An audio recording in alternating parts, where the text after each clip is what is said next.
후에 가족들하고 이렇게 인사하는 시간은 이렇게 따로 가지도록 하겠습니다. 그래도 이렇게 처음이니까 목사님 나오실 때 큰 박수로 이렇게, 다음 주는 말고 이번 주만 큰 박수로 이렇게 환영하도록 하겠습니다. 예, 목사님 나오시겠습니다.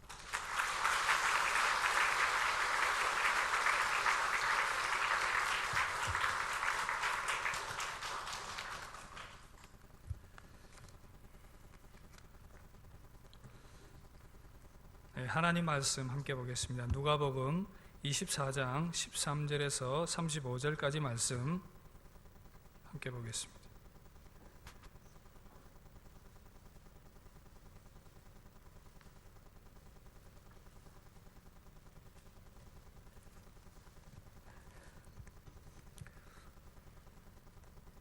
누가복음 24장 13절에서 35절 말씀, 저와 여러분이 한 절씩 교독하도록 하겠습니다. 그날에 그들 중 둘이 예루살렘에서 25리 되는 엠마우라 하는 마을로 가면서 그들이 서로 이야기하며 문의할 때에 예수께서 가까이 이르러 그들과 동행하시나 예수께서 이르시되 너희가 길 가면서 서로 주고받고 하는 이야기가 무엇이냐 하시니 두 사람이 슬픈 빛을 띠고 머물러 서더라.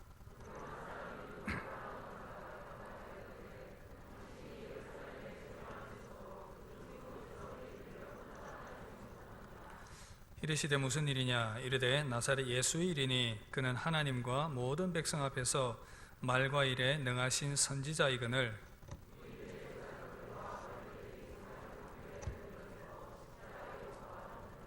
우리는 이 사람이 이스라엘을 속량할 자라고 바랐노라. 이뿐 아니라 이 일이 일어난 지가 사흘째요.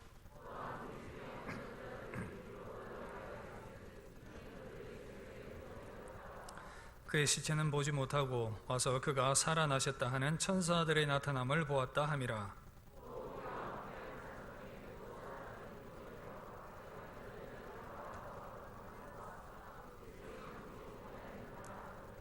이르시되 미련하고 선지자들이 말한 모든 것을 마음에 더디 믿는 자들이여,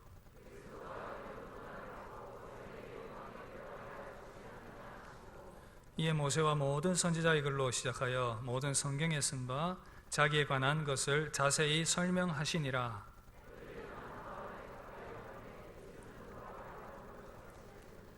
그들이 강권하여 이르되 우리와 함께 유하사이다. 때가 저물어가고 날이 이미 기울었나이다 하니 이에 그들과 함께 유하러 들어가시니라.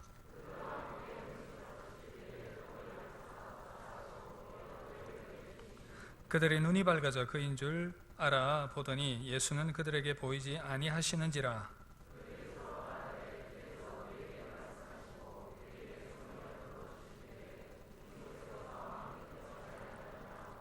곧 그때로 일어나 예루살렘에 돌아가 보니 11 제자 및 그들과 함께한 자들이 모여 있어 함께 보겠습니다. 두 사람도 길에서 된 일과 예수께서 떡을 떼심으로 자기들에게 알려지신 것을 말하더라. 아멘. 할렐루야. 오랜 기다림 끝에 드디어 여러분들을 만나 뵙게 되어 너무 반갑고 또 하나님께 감사드립니다. 성북교회를 섬기게 되었다고 하니 지인들이 하나같이 하시는 말씀이 있었습니다. 목사님, 성북교회가 너무 좋은 교회입니다. 참 잘 됐습니다. 거짓말 안 하고요, 열이면 열 모든 사람이 그렇게 말해 주셨습니다. 그 말 들으면서 참 감사하고 행복했습니다. 하나님께서 참 부족한 종을 참 좋은 교회로 보내주셨구나, 그런 생각을 했습니다. 성북교회가 데살로니가 교회처럼 믿음의 역사와 사랑의 수고와 소망의 인내가 주변 사람들에게 소문이 많이 나서 그렇게 좋은 교회로 세움 받은 것을 생각하면서 또 하나님께 감사를 드렸습니다. 좋은 교회를 보내셨기 때문에 또 하나님께서 저를 통해서 이 복음의 불모지와 같은, 그렇게 표현하면 기쁘실지 별로 기분이 안 좋을 수도 있을 텐데, 이 대구 땅을 새롭게 하시고 성북교회를 통해서 하나님께서 또 여러 가지 일들을 우리를 통해 일하실 것들을 기대합니다. 이렇게 아름다운 교회를 세우게 된 것 하나님의 은혜이지만 여러분들도 믿음 생활 잘 하셨고 또 원로 목사님께서 30년 동안 목회를 잘 하신 그런 결과이기도 한 것입니다. 어쨌든 좋은 교회를 섬기게 되어서 하나님께 감사드리고 여러분들도 좋은 교회를 섬기고 계시니 참 기쁜 것입니다. 우리 옆 사람에게 그렇게 한번 인사할까요? 당신은 행복한 사람입니다. 한번 인사하겠습니다. 아멘. 행복한 사람입니다. 저는 이 시간 내 눈을 들어 주를 보게 하소서라는 제목으로 여러분들에게 말씀을 섬기도록 하겠습니다. 기독교 실존주의 철학자 중 한 명인 키에르케고르라는 분이 계십니다. 이분이 쓴 유명한 책이 하나 있는데 바로 죽음에 이르는 병이라는 책입니다. 저자는 이 책에서 죽음에 이르는 병이 뭐냐라고 했을 때 절망이라고 했습니다. 절망감이 찾아오면 정말 죽을 것 같은 그런 마음이 우리도 또한 들지 않습니까? 그런 의미에서 참 많이 공감이 되는 것이죠. 우리가 살아가고 있는 이 세상 정말 절망감이 지배하고 있는 그런 세상입니다. 인터넷이나 이런 뉴스를 보면 사람들이 뭔가를 시도하고 뭔가를 도전하고 또 생을 살아보려는 그러한 열망들을 보이면서 열심을 다해서 나름대로의 꿈과 목표와 비전을 가지고 살아가지만 그 뜻이 이루어지지 않고 여러 가지 벽들 앞에 부딪히면서 절망감을 경험하게 되고 그런 상황들 가운데에서 극단적인 선택을 했다는 그런 안타까운 소식을 종종 듣곤 하는 것입니다. 우리가 살아가고 있는 이 세상이 그렇게 절망이 가득한, 절망이 지배하는, 희망을 찾기 힘든 그런 세상인 것입니다. 근데 오늘 말씀에도 보니까 제자들이 이 절망감에 깊이 사로잡혀 있습니다. 왜 그랬겠습니까? 예수님께서 십자가에 처형되셨기 때문입니다. 제자들은 예수님을 처음 만났을 때에 예수님께서 뭔가 대단한 일을 이루실 것이다 라는 기대감을 가지고 있었습니다. 그런데 그들의 생각과는 달리 이렇게 허무하게 돌아가시는 것을 보면서 참 마음에 큰 낙심과 절망이 되었습니다. 제자들은 자신의 인생을 예수님께 걸었습니다.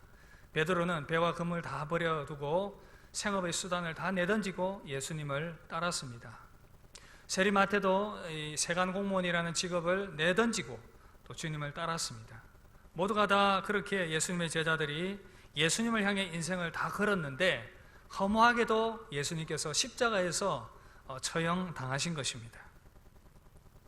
그리스도인들이 저와 여러분들은 어떻습니까? 우리도 믿음이 있다고 하지만 때로는 너무나도 가혹한 현실을 만나게 될 때에 참 깊은 절망감을 경험을 하게 되는 것입니다.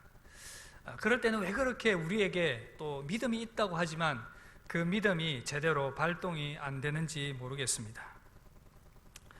오늘 이 제자들의 모습, 이 절망의 모습 아닙니까? 조금 더 자세하게 이 제자들의 모습을 좀 살펴보겠습니다. 그리고 또 제자들이 왜 절망할 수밖에 없었는지, 또 우리는 왜 절망하게 되는지 이러한 부분들을 좀 생각을 해보려고 합니다. 제자들이 현실에 이렇게 절망할 수밖에 없었던 가장 큰 이유는 예수님에 대해서 오해하고 있었기 때문입니다. 예수님에 대해서 잘못된 기대를 하고 있었기 때문이었습니다. 누가복음 24장 21절 보시면 이렇게 말씀합니다. 우리는 이 사람이 이스라엘을 속량할 자라고 바랐노라. 이스라엘을 속량할 자라고 바랐노라. 정말 기대했다는 겁니다. 정말 간절히. 여기서 이 속량하다라는 이제 이 원어의 의미를 이렇게 보시면 이 로마의 압제로부터 해방을 주는 정치적인 메시아, 이것을 기대하는 마음이 담겨 있다라고 해석을 합니다. 우리나라가 1900년대 초반에 일제 강점기를 경험하면서 얼마나 많이 고통을 당했습니까? 그때 정말 우리가 기대했던 것이 또 해방 아닙니까? 이스라엘 백성들 아마 그 열망이 더 컸을 것입니다. 구약에서 신약으로 넘어가는 약 400년 동안의 이 기간 동안에 이스라엘은 강대국의 제국들의 지배를 받게 됩니다. 바벨론 제국의 흥왕했을 때 그 바벨론 제국의 지배를 받았었고요. 또 페르시아 제국, 그 다음에 일어난 헬라 제국, 그리고 지금 현재 예수님 시대 때에는 로마 제국에 의해서 압제를 받던 그런 시절이었습니다. 이스라엘의 대부분의 백성들에게 그들 마음 가운데 있는 열망은 뭐냐?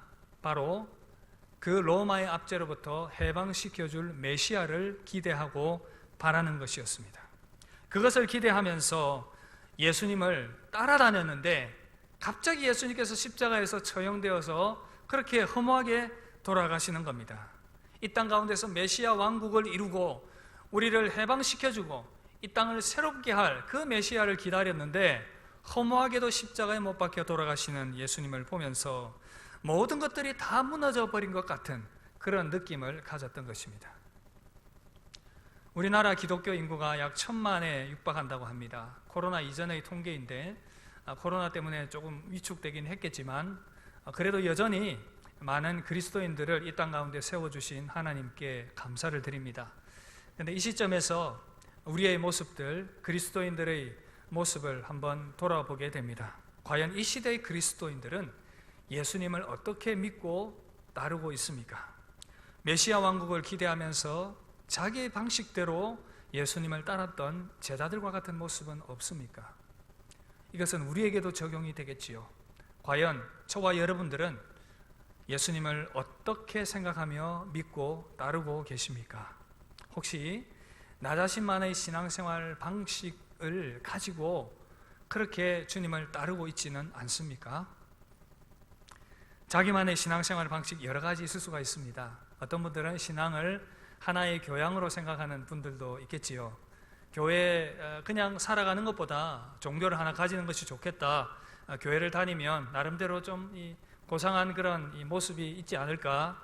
신앙을 하나의 교양으로 생각하는 분들도 계십니다.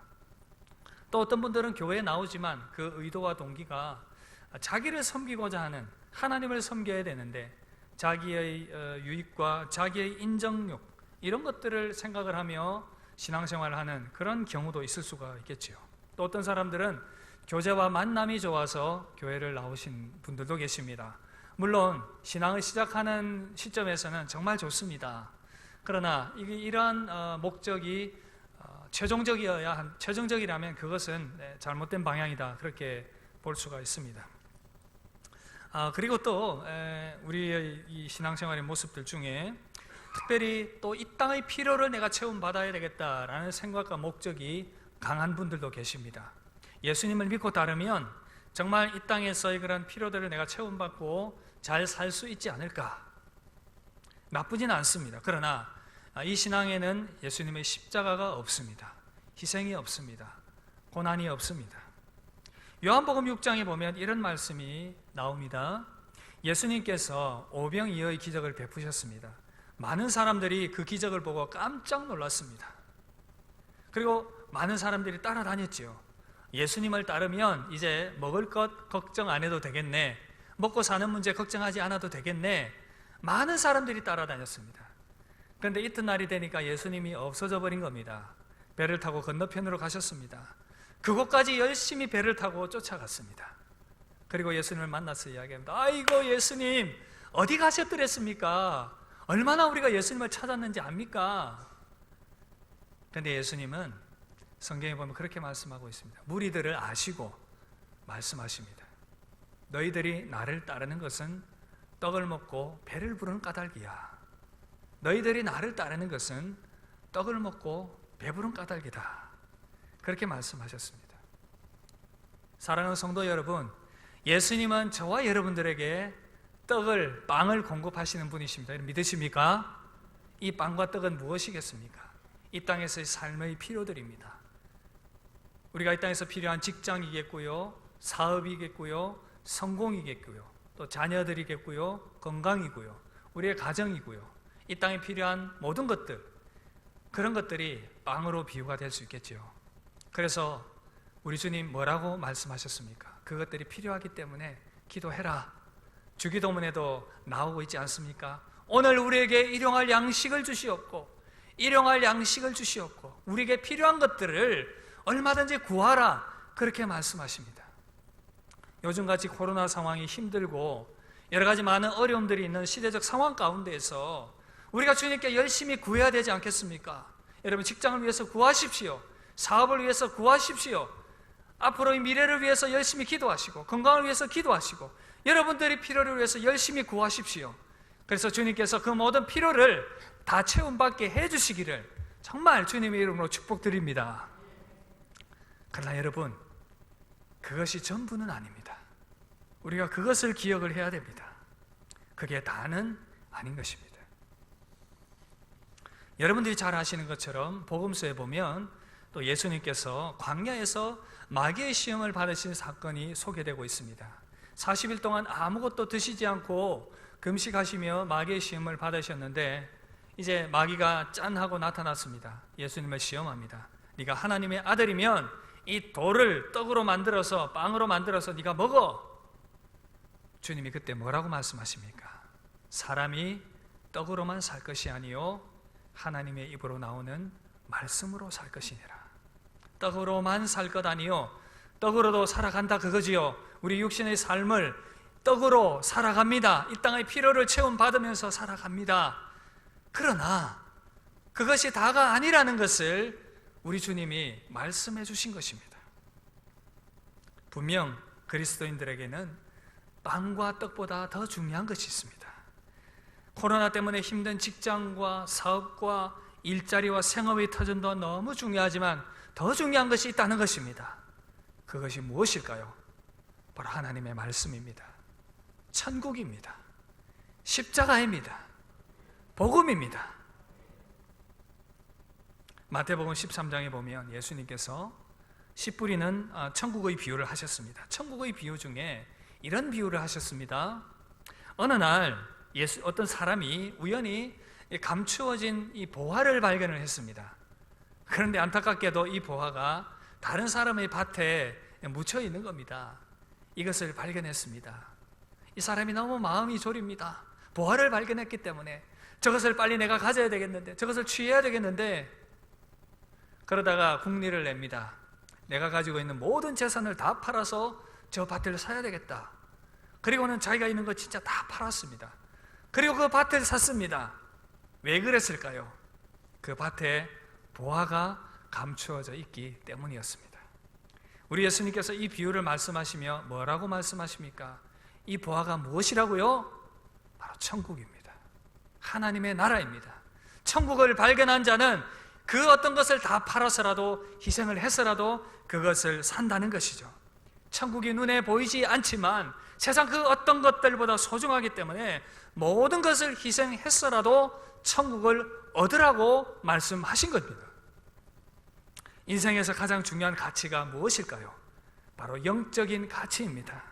눈에 보이지 않지만 하나님이 더 소중하시고 하나님의 말씀이 더 소중하고 천국이 더 소중하다는 것 아니겠습니까? 영원한 가치가 더 소중하다는 것을 우리에게 말씀해 주고 있는 것입니다.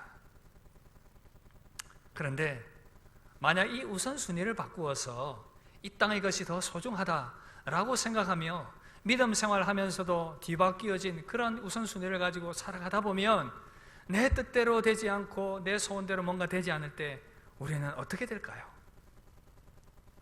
이 땅에서의 메시아를 기다렸던 제자들이 그렇게 뜻대로 되지 않자 실망했던 것처럼 우리 또한 실망과 낙심과 절망할 수밖에 없는 것입니다.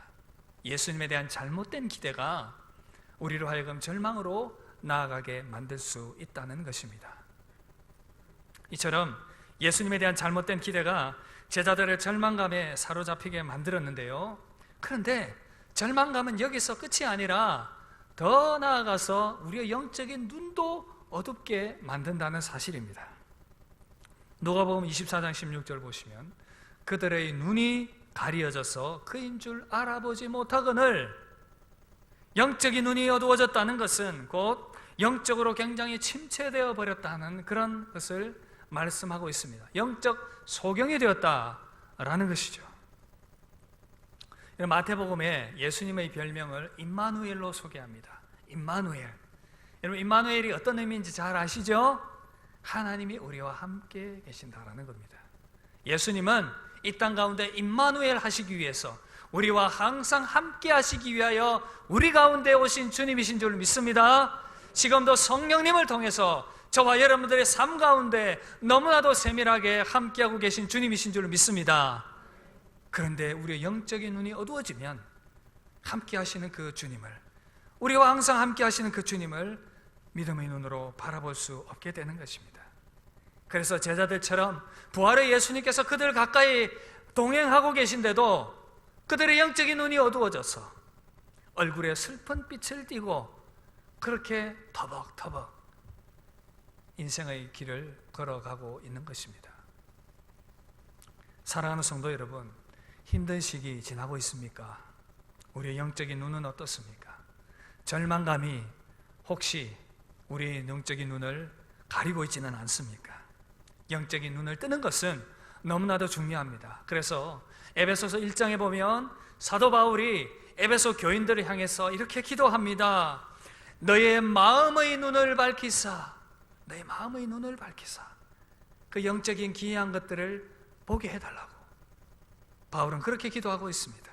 시편 119편 18절에서도 내 눈을 열어서 주의 율법에서 놀라운 것을 보게 하소서. 여러분, 우리 영적인 눈이 어두우면 얼마나 답답합니까? 노안이 와도 눈이 침침해서 얼마나 힘이 드십니까? 저도 살짝 조짐이 보이긴 하는데 건강한 눈 잘 관리하십시오. 영적인 눈이 어두워지면 우리의 영적 감각이 어두워져서 기도도 안 되고 생각도 복잡해지고 우리의 마음이 불안한 상태에 놓이게 됩니다. 그리스도인으로서 이보다 더 힘든 상황이 어디 있겠습니까? 하지만 여러분, 이것만 꼭 기억합시다. 하나님께서는 저와 여러분들의 그 상황을 너무나도 잘 알고 계십니다. 비록 우리가 절망감 가운데 있다 할지라도 우리를 그 상황 가운데서도 위로하고 힘을 주십니다. 다시 힘내라고. 여러분, 육신의 부모도 그렇지 않습니까? 우리 사랑하는 자녀들이 넘어지고 쓰러졌는데 잘했다, 내 그럴 줄 알았지, 그래 쓰러져 보니 기분이 어때? 쌤통이다. 혹 뭐 그렇게 말씀하신 분이 계실지 모르겠지만, 그러나 정말 자녀를 사랑하는 부모님들 마음의 진심은 그렇지 않겠죠. 괜찮다고, 다시 힘을 내라고 하나님께서 우리에게 그렇게 말씀하십니다. 괜찮다고, 다시 힘을 내라고. 그러나 여러분, 우리 편에서는 이 절망감 가운데 있는 이 상황을, 우리의 신앙을 점검해보는 그런 좋은 기회로 삼아야 되겠습니다. 나는 엠마오로 가고 있는 두 제자처럼 절망감 가운데, 영적인 눈이 어두워져서 절망감 가운데 있는 그런 상황은 아닌가? 나에게 예수님은 어떤 분인가? 과연 무엇이 더 소중한 것인가? 이런 것들을 돌아보며 점검할 수 있는 기회로 삼아야 되겠습니다. 그럴 때 하나님께서 우리 각자에게 말씀하시리라 믿습니다. 사랑하는 아들아, 딸아, 나는 너희들이 너무나도 소중해. 그 무엇보다도 소중해. 너희들은 어떠니? 그런데 여러분, 오늘 말씀해 보니까 제자들이 계속 절망감에 빠져 있는 것은 아닙니다. 그들에게 변화가 일어났습니다. 절망감을 떨쳐버리는 변화가 일어났습니다. 무엇이 그들을 변화시켰을까요? 무엇이 저와 여러분들을 변화시키십니까? 바로 말씀을 통해서 역사하시는 성령님을 경험해야 합니다. 저를 따라서 한번 하실까요? 말씀을 통해 역사하시는 성령님을 경험하자. 그럴 때 우리는 변화될 수 있습니다. 누가복음 24장 31절 뭐라고 말씀하십니까? 우리 함께 읽어볼까요? 시작. 그들이 서로 말하되 길에서 우리에게 말씀하시고 우리에게 성경을 풀어주실 때에 우리 속에서 마음이 뜨겁지 아니하더냐. 마음이 뜨겁지 아니하더냐. 절망감에 사로잡힌 제자들이 엠마오를 향해 가고 있을 때에 부활의 예수님께서 나타나셔서 그들에게 영적인 눈이 가리워져 있고 절망감 가운데 있는 그들에게 하나님의 말씀을 풀어서 설명해 주셨습니다. 그러자 제자들의 마음이 뜨거워졌고 부활의 예수님을 알아볼 수 있었습니다. 그들의 생각이 틀렸다는 것을 깨닫게 되었습니다. 예수님은 정치적인 메시아가 아니라 십자가의 죽으심과 부활을 통해서 사람들의 죄를 용서해 주시고 천국을 선물로 주시고 영원한 생명을 선물로 주시는 분이시라는 것을 그들이 깨닫게 된 것이었습니다. 이 모든 것을 깨닫자 그들의 모든 두려움은 사라졌습니다. 예수님은 로마의 압제에서 해방시켜주는 정치적인 메시아가 아니고 죄 용서함과 영원한 생명을 주시는 분이시구나, 그분 안에 부활과 생명이 있구나, 이것을 깨닫게 된 것입니다. 사랑하는 성도 여러분, 제자들이 언제 영적 눈이 떠지고 예수님을 보게 되었습니까?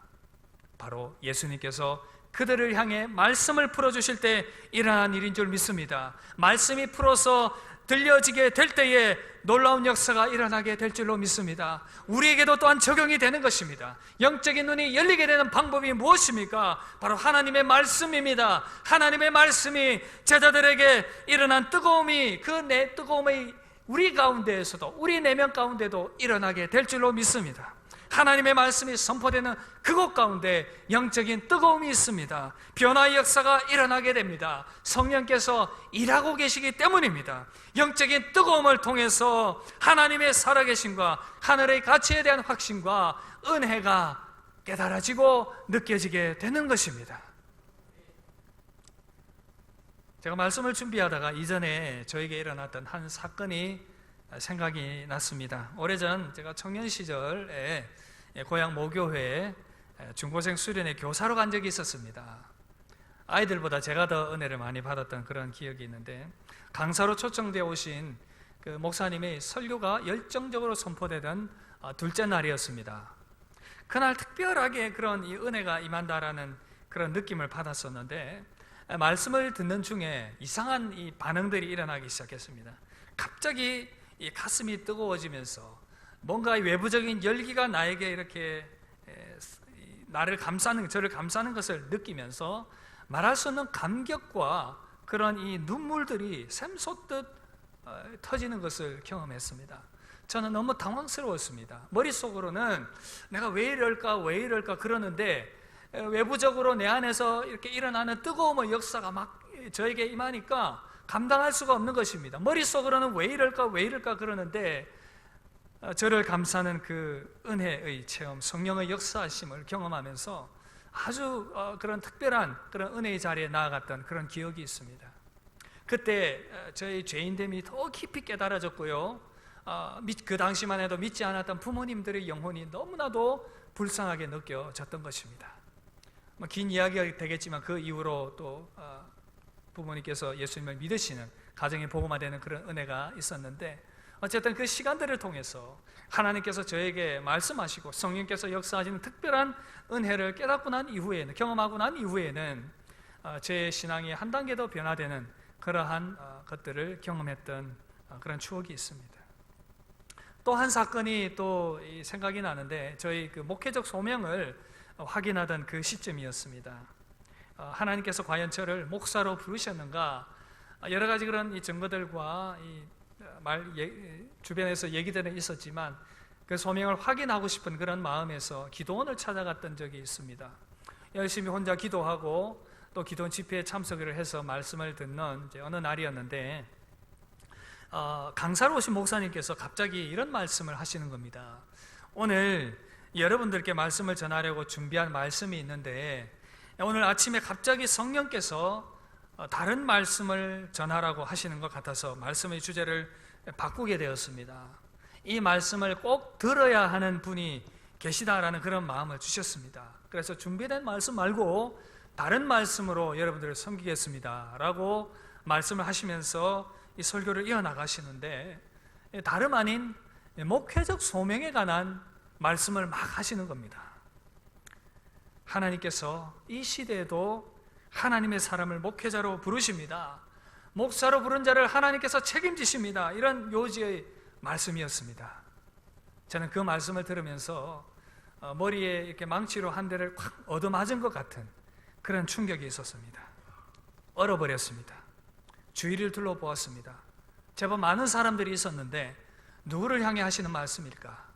저는 확신했습니다. 그 설교자를 통해서 하나님께서 그 시간 목회적 소명을 찾고 구하는 저에게 주시는 말씀이라는 것을요. 그 말씀은 저의 목회적 소명을 찾던 저에게 또 하나의 확신을 주는 사건이었고요, 다시 한번 더 마음의 부르심에 대한 확신을 가지게 되었고, 모든 두려움이 사라지게 된 것을 경험할 수가 있었습니다. 사랑하는 성도 여러분, 말씀을 통해 임하셨던 이 특별한 은혜의 체험은 불이었습니다. 새로운 변화를 경험하게 하는 것이었습니다. 무기력한 신앙을 일깨워주는, 신앙의 참된 의미가 무엇인지를 발견하게 되는, 소명을 확인하는 그러한 기회가 되었었습니다. 제자들의 심령을 뜨겁게 했던 그 말씀, 제자들에게만 임하는 말씀일까요? 그렇지 않습니다. 오늘 이 시대에도 저와 여러분들을 향해서 말씀을 통해서 역사하시는 성령님의 역사하심은 지금도 우리와 함께하고 계심을 믿습니다. 우리가 그 은혜를 사모해야 되겠습니다. 은혜의 방법은 다를 수가 있습니다. 우리의 일상 가운데에서 우리의 마음에 뜨겁게 역사하시는 성령님의 역사하심은 얼마든지 체험할 수가 있습니다. 이런 아주 특별한 경험은 인생에 있어서 몇 번 되지 않을 수 있습니다. 그러나 하나님께서는 우리의 일상을 통해서, 설교자의 주일날 전해주는 말씀을 통해서, 새벽 기도를 통해서, 우리가 읽는 성경을 통해서, 개인적으로 묵상하는 큐티 말씀을 통해서 언제든지 우리의 마음을 감동하시고 우리에게 은혜 주시는 그 역사하심은 변함없이 지금도 역사하고 계신 줄 믿습니다. 그래서 우리가 사모하는 마음으로 그 말씀을 대하고 그 말씀에 다가갈 때 우리는 그 은혜를 경험하게 될 줄로 믿습니다. 이처럼 말씀이 역사할 때 우리 가운데 뜨거움의 역사가 일어나면서 변화가 일어납니다. 어떤 변화일까요? 그 어떤 변화도 보다 중요한 것은 바로 생각의 변화입니다. 마음만 뜨겁다고 되는 것이 아니지요. 그러면 이 신비주의로 빠질 수 있습니다. 체험주의만을 추구하는 방향으로 나아갈 수 있습니다. 그러나 참된 은혜의 체험은 반드시 생각과 이 마음의 변화로 나타나게 되어 있습니다. 이것이 정상적인 은혜의 체험입니다. 예수님에 대해서 오해한 것도, 신앙생활에 대해서 오해한 것도, 내 생각대로 이루어져야만 바른 응답이라고 생각했던 것도 정답이 아니라는 것을 깨닫게 하는 것입니다. 내 생각과 하나님의 생각이 다르구나, 내 기대치와 하나님께서 기대하는 것이 다르구나. 이사야 55장 8절 9절 뭐라고 말씀하십니까? 이는 내 생각이 너희 생각과 다르며 내 길은 너희 길과 다름이니라. 여호와의 말씀이니라. 이는 하늘이 땅보다 높음같이 내 길은 너희의 길보다 높으며 내 생각은 너희의 생각보다 높음이니라. 아멘. 때로는 내 길을 고집하다가 그 길이 꺾이고 세상 모든 일들이 내 뜻대로 되지 않아서 절망을 하고, 가정 문제 때문에, 직장과 사업의 문제 때문에, 건강과 여러 가지 문제들 때문에 마음이 무너져 내릴 수도 있지만, 말씀이 내 안에 역사하면 내 생각보다 높으신 하나님의 섭리와 계획이 그 가운데에 있음을 믿으며 하나님을 신뢰할 수 있게 되는 것입니다. 말씀이 내 안에 역사하셔서 변화시키시면 하나님을 신뢰할 수 있기 때문에 모든 절망감은 기대감으로 바뀌어서 오히려 기쁨으로 나아갈 수 있게 되는 것입니다. 이 시간 우리의 마음에 찾아오셔서 말씀하시는 주님의 음성 듣기를 원합니다. 사랑하는 아들아 딸아, 너의 눈물과 아픔과 절망을 알고 있어. 이제 믿음으로 나를 바라봐. 내가 말씀으로 너를 일으켜 세울 거야. 사랑하는 성도 여러분, 이제 엠마오로 가는 제자들은 변화되었습니다. 영의 눈이 열렸습니다. 누가복음 24장 31절 보시면 그들의 눈이 밝아져 그인 줄 알아보더니, 말씀이 뜨겁게 역사하자 절망감이 사라지고 영적인 눈이 열렸습니다. 영적인 눈이 떠지니까 이제 사명감이 보였습니다. 절망한 채 엠마오로 가던 제자들은 이제 그 발걸음을 돌려서 예루살렘을 향하고 있습니다. 예루살렘은 제자들의 삶의 현장입니다. 예루살렘은 핍박과 환난이 기다리는 사역의 현장입니다. 그러나 이제 그들의 영적인 눈이 떠졌기 때문에 다시금 예루살렘을 향해서 주님이 맡기신 그 사명을 들고 영혼 구원을 위하여서 교회를 세우는 그 사명으로, 그렇게 제자들은 이 사명감을 느끼며 여전한 위험과 고통과 삶의 문제가 산재해 있는 그 삶의 현장을 향해서 그들의 발걸음을 돌렸습니다. 예루살렘을 향해서 그들의 발걸음을 돌렸습니다. 말씀을 마무리하겠습니다. 사랑하는 성도 여러분, 지금 여러분 절망감 느끼고 계십니까? 그렇다면 그 절망감으로부터 다시 시작하십시오. 키에르케고르는 절망의 역사를 이렇게 말합니다. 절망은 죽음에 이르게 하지만 동시에 절망을 해본 사람이 새로운 시작을 할 수 있다. 그러기에 절망은 곧 하나님께로 다시 돌이키게 하는 새로운 시작점이 된다. 그렇게 말했습니다. 절망한다는 것은 곧 나에게 소망이 없다는 것을 인정하는 것입니다. 절망한다는 것은 내 힘으로는 아무것도 할 수 없다는 것을 인정하는 것입니다. 내 힘으로 내 직장도, 내 사업도, 가정도, 자녀도, 건강도, 사람들과의 관계도, 나의 미래도, 심지어 죄의 문제도 나의 힘으로 할 수 없으니 그것을 인정하는 것입니다. 그 시점에서 우리는 무엇을 해야 되겠습니까? 다시금 말씀으로 돌아가서 하나님을 믿음으로 바라보는 것입니다. 이제 내 힘으로 아무것도 할 수 없다는 것을 알았기 때문에 전능하신 하나님을 향하여 우리의 눈을 돌리는 것입니다. 말씀으로 돌아가리라, 하나님께로 돌아가리라. 그럴 때에 제자들의 영적인 눈을 열었던 하나님의 말씀이 우리 안에 역사하여서 우리 또한 소망을 가지게 될 줄 믿습니다. 영적인 가치의 소중함을 깨닫게 될 것입니다. 지금 상황이 아무리 절망스러워도 그 가운데 하나님의 뜻과 계획과 내 생각과 내 뜻보다 높으신 하나님의 계획하심이 있음을 믿으며 그 가운데서도 소망을 가지게 될 것입니다. 잃어버린 소망을 다시금 회복하게 될 것입니다. 다시금 열정적으로 삶을 살아가게 될 것이고 주의 몸된 교회를 위하여 아름답게 헌신하는 모습들이 우리 가운데 회복되게 될 것입니다. 오늘 이 시간 말씀을 통해서 더 이상 절망이 아닌 소망을 회복하고 다시금 제자들처럼 예루살렘, 즉 우리의 삶의 현장과 교회 현장을 바라보면서 사랑하는 성북교회를 바라보면서 복음을 위해서 불타는 열정과 헌신으로 주님을 향하여 돌아가는 저와 여러분들의 모습들이 되기를 기대합니다. 깊은 절망 가운데서 다시금 말씀으로 그 절망감이 사라지고 영적인 눈이 떠지고 사명을 회복하게 되는 복된 날, 복된 저와 여러분들 되시기를 주님의 이름으로 축복합니다. 우리 함께 찬양하겠습니다.